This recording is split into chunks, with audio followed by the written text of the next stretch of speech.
আপনারা দেখবেন, আমি বলবো না বিস্তারিত। আগামী সপ্তাহের শুরুতে এমন একটা বোম পড়বে। গত কয়েকদিন আগে নরেন্দ্র মোদীজি জলপাইগুড়ির ধূপগুড়িতে বলেছে যে আমার এই কার্যকালে আমি তৃণমূলের অর্ধেক চোরকে জেলে পাঠিয়েছি, বাকি অর্ধেককে তৃতীয়বার প্রধানমন্ত্রী হওয়ার পরে জেলে পাঠাবো। পশ্চিম বাংলায় তৃণমূল মানে হলো চোর। সবাই জানে 100 দিনের টাকা, সবাই জানে বন্যার ক্ষতিগ্রস্তদের টাকা, সবাই জানে শৌচালয়ের টাকা, সবাই জানে প্রধানমন্ত্রী আবাসের টাকা কিভাবে লুট করেছে এরা। এখানে রহিম বক্সি আর তার বেটা কোথা থেকে টাকা নেয়নি বলুন? কোন জায়গা বাকি নেই।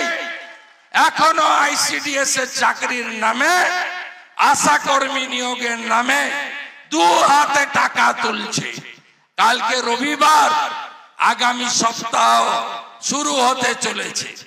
আপনারা দেখবেন, আমি বলবো না বিস্তারিত।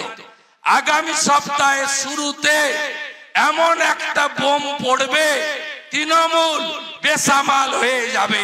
নিশ্চিন্ত থাকুন, তৃণমূল কুল কিরানা পাবে না, সেই ব্যবস্থার দিকে যাচ্ছে। অপেক্ষা করতে থাকুন। এই চোর তৃণমূলকে তাড়াতে হবে, এই চোরেদের হাত থেকে বাঁচতে হবে।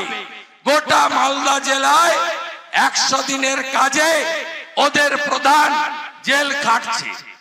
ওদের বন্যার যে ক্ষতিপূরণের টাকা, তার জন্য জেল খাটছে তৃণমূলের পঞ্চায়েতের লোকেরা। এই চোরেদেরকে শিক্ষা দিতে হবে। আমাদের ভিডিও ভালো লাগলে লাইক এবং শেয়ার করুন। কমেন্ট সেকশনে গিয়ে জানান আপনাদের মতামত। আরো ভিডিও পেতে আমাদের চ্যানেল সাবস্ক্রাইব করুন এবং প্রতি মুহূর্তে খবরের আপডেট পেতে প্রেস করুন বেল আইকন।